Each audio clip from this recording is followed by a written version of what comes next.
진리의 증언, 오늘은 10번째 말씀을 강론하는 시간입니다. 선을 행하다가 낙심하지 말라. 오늘 말씀을 중간 제목이 됩니다. 갈라디아서 6장 9절과 데살로니가 후서 3장 13절 보면 사도 바울이 이 말을 거듭했습니다. 선을 행하다가 낙심하지 말라. 왜 이런 말을 거듭하셨을까요? 거기에는 그만한 이유가 있는 줄로 압니다. 첫째는 호사다마라고, 선을 행하는 자에게 어려운 일이 많아요. 유혹이 많고 핍박이 많고 장애물이 많아요. 예를 들면 창세기 3장에 에덴 동산 그 낙원에 마귀가 가만히 두지 않았어요. 간교한 뱀을 앞세워서 인류의 시절을 꿰어서 죽음이 오게 하고 세상을 비참하게 만들었습니다. 창세기 39장에 보면은 하나님 경외하고 효성이 지극한 요셉을 괴롭혔습니다.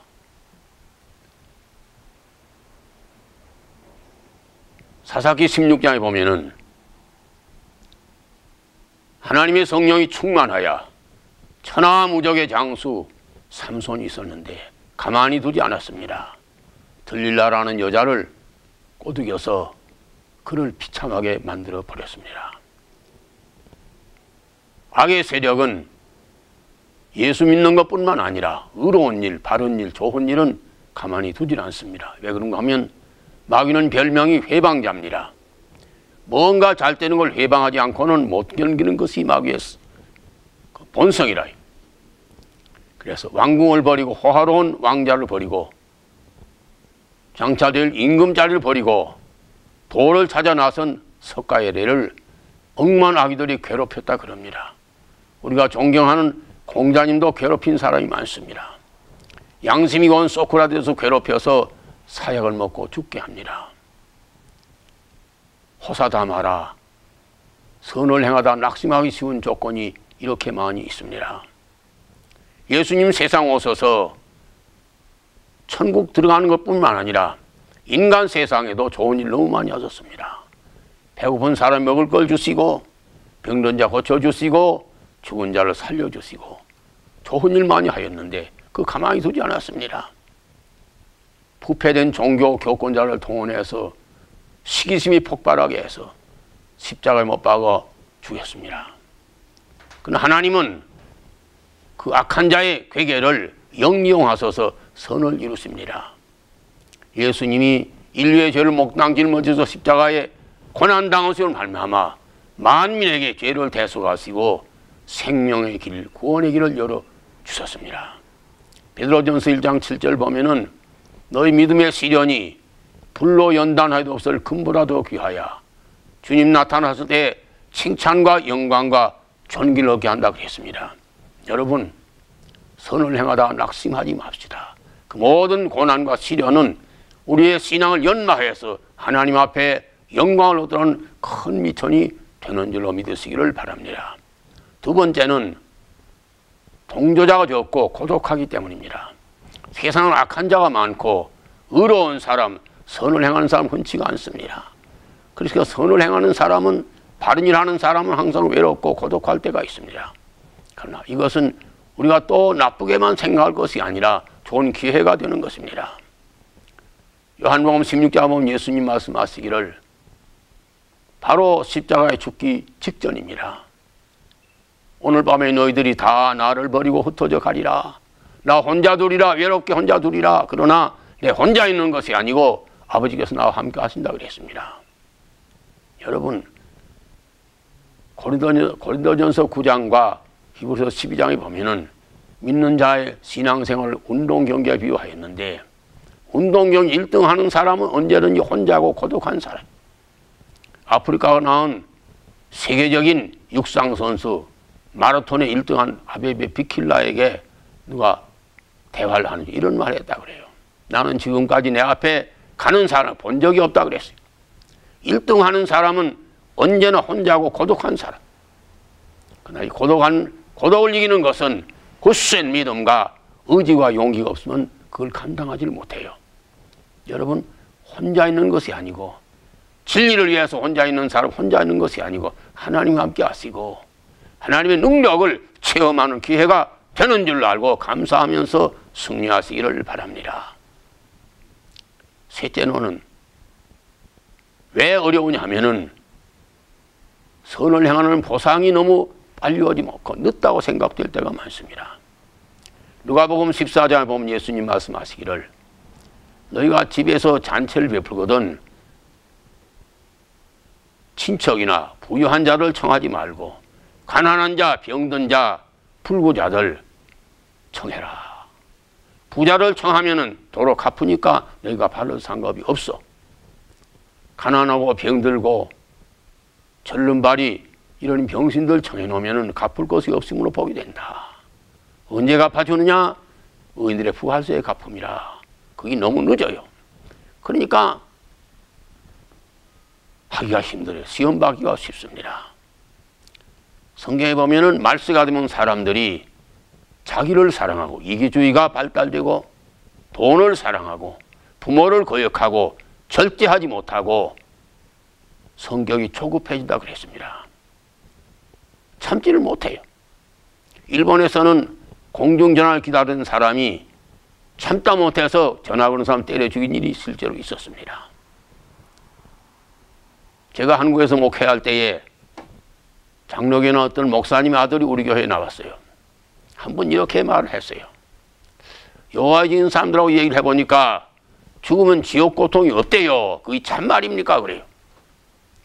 지옥 고통이 정말 없다면 난 천국 다 포기해버리고 세상 마음껏 놀다가 죽고 끝나면 참 좋겠어요. 그랬어요.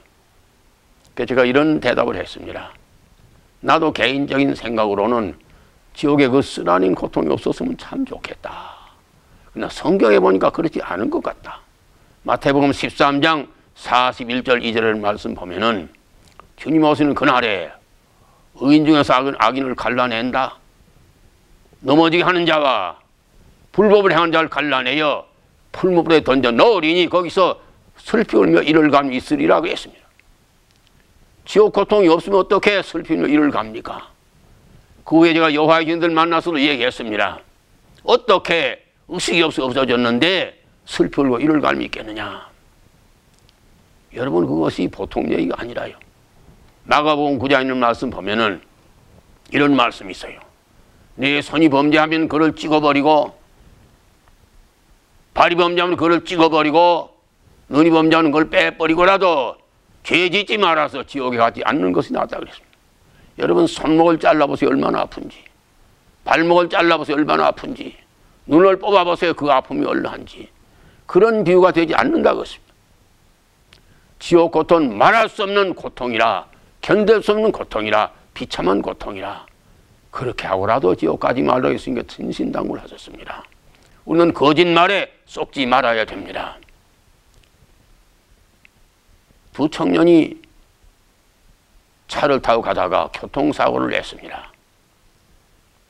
근데 사람이 치여서 죽었어요. 근데 운전하는 사람은 누군가 하면은 내일 모레 결혼할 사람. 옆에 있는 친구가 말하기를 너 내일 모레 결혼하지 않아? 네가 감옥에 들어가면 결혼도 못하지 않아?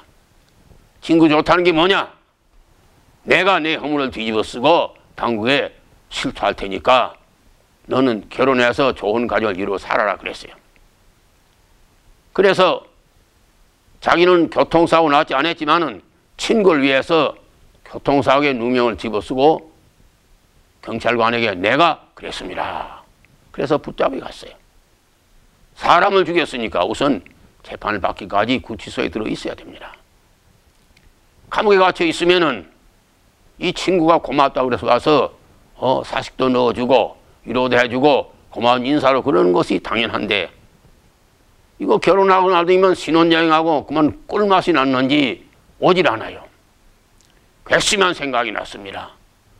이런 법이 어디 있느냐고 마음이 급해졌습니다. 그래서 당국에 실토를 했어요. 여러분, 그렇게 되면 어떻게 됩니까? 선하게 시작했다가 중간에 그렇게 되면은 친구의 의정도 떨어지고 친구로 끝나고 자기도 무고죄로 또 벌을 받을 수밖에 없습니다. 구약 성경 역사를 보면은 요압이라는 장수가 있습니다. 대단한 사람, 이스라엘 건국의 공신입니다. 다윗이 왕이 되어서 두려워할 만큼 대단한 인물입니다. 근데 중간에 아도니아의 반정에 가담하였다가 말일에 말년에 아주 비참하게 솔로몬에게 죽임을 당하고 말았습니다. 여러분, 좋은 것 시작했으면은 끝까지 하셔야 됩니다. 히브리서에 보면은 바른 것 시작해서 끝까지 견고하여 그리스도의 참여한 자가 되라 그랬습니다. 여러분, 그것이 우리에게 참 기묘한 거예요. 그럼 이렇게 고통스럽고 핍박 많고 참기 어렵고 고독하고 그 선행을 왜 구태에 꼭 해야 되냐? 여러 가지 이유가 많지만 두 가지로 요약합니다.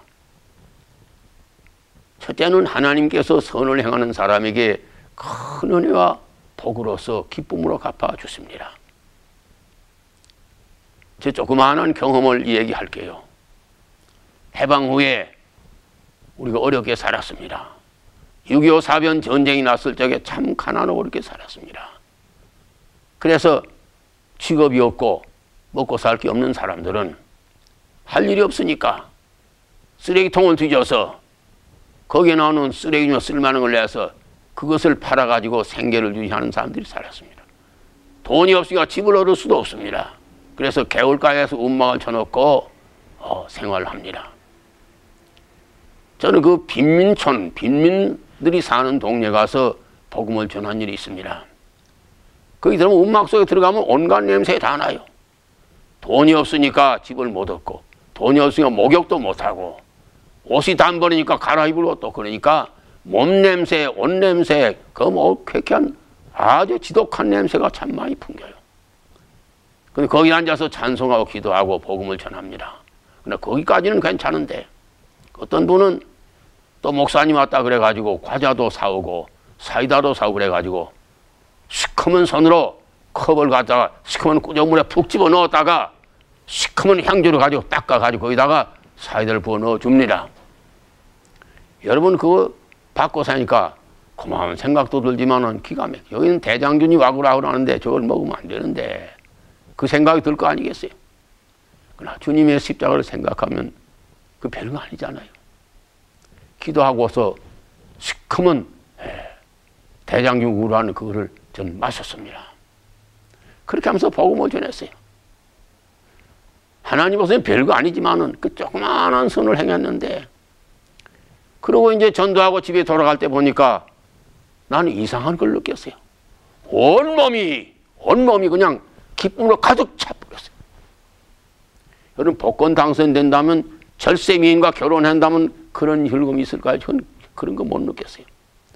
그냥 온 기쁨으로 온 전세를 꽉 차버렸어요. 제가 그럴 때 성 프란시스가 하나님 은혜를 감격해서 밤새 은혜가 얼마나 크십니까? 울다가 웃다가 밤을 샜던 것을 짐작할 수 있었습니다. 조그마한 선행, 그거 주님 별거 아니지만은 그렇게 큰 은혜와 복으로 갚아주세요. 저는 그런 기쁨을 평생에 처음 느껴봤어요. 그렇게 즐거울 수가 없어요. 브루나이 왕국에 볼케아 왕이 있습니다. 전국이 가스가 석유가 많이 나기 때문에 큰 부자 나라입니다.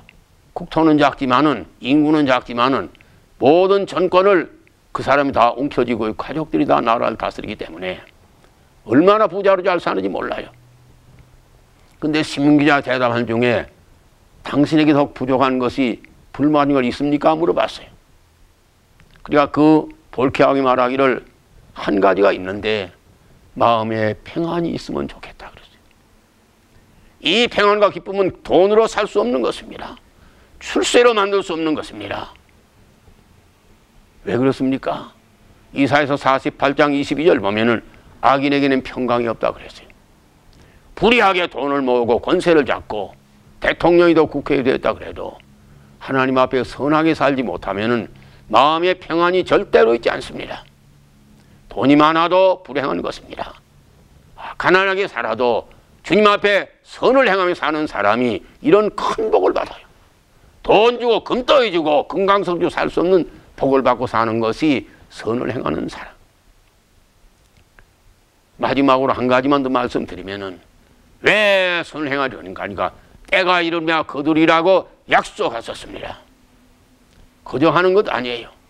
때가 이르면 거두리라.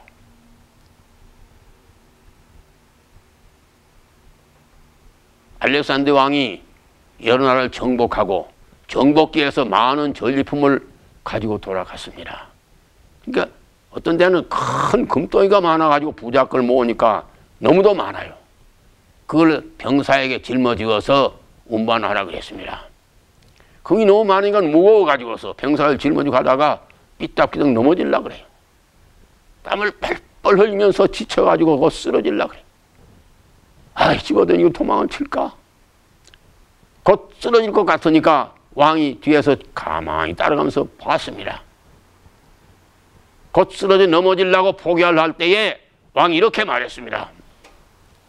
내가 짊어진 금덩이는 끝까지 목적지에 도착하게 되면은 그것이 내 것이 될 거라 그랬어요. 그러니 병사가 힘을 내 가지고서 금덩이를 목적지에 운방했다, 그런 얘기가 있습니다. 여러분, 예수님 때문에 욕을 잡수신 일이 있습니까? 오해를 받은 일이 있습니까? 손해를 본 일이 있습니까? 핍박을 받은 일이 있습니까? 그거 다 하나님이 받는 상급의 미천이 되는 것입니다. 기쁨으로 받으시길 바랍니다. 한 가지 얘기만 더 하면, 일제 때, 일제 말기에 대학생들이 확도 호국병으로 붙잡혀간 일이 있었습니다. 김현철이라는 청년이 있었는데 학도병으로 붙잡혀갔습니다. 그 아내가 남편이 돌아올 때까지 정절을 지키고 수절하면서 20년을 기다렸어요. 근데 소문에 듣기로는 남편이 못 돌아온다, 죽었다, 이런 소리 들려요. 더 참지 못하고 다른 남자에게 시집을 갔습니다. 개가를 했습니다. 조금 있으니까 소식이 오기를 김현철이가 김포공항에 돌아온다, 그런 말을 들었어요. 어떻게 반가웠니? 아이고, 내가 가야 되겠구나. 다시 돌아오니까 아이고, 나는 이미 남의 아내가 되지 않았는가. 그래도 보고 싶어서 견딜 수가 없어요. 그래서 남편이 오는 그날에 김포공항으로 달려갔습니다. 보니까 남편이 돌아와요. 기분 같으면 달려가서 여보 하고 가슴에 안기고 싶은데 면목이 없어서 눈물 흘리면서 뒤돌아섰다고 그래요. 안타까운 사연입니다. 우리가 하나님 믿으면서도 예수님 앞에 설 때 부끄럽고 면목 없는 짓 하지 말아야 되겠습니다. 선을 시장에서 끝까지 견고히 승리하여 주님 오실 때 예비하신 복을 받는 귀한 역사가 여러분 모두 있어지기를 주님의 이름으로 축원합니다. 감사합니다. 기도하겠습니다. 오늘 오신 하나님 감사합니다. 말씀을 전했습니다. 둔한 입술로 전했지만은 증거되는 건 하나님 말씀이 오매 이 말씀이 속에 역사해 주셔서 선을 행하 낙심하지 않고 끝까지 견고히 승리하여 하나님을 영화롭고 하고 이 말씀 듣는 모든 사람이 복을 받는 귀한 축복이 있어지게 도와주시옵소서. 예수님의 이름으로 기도합니다.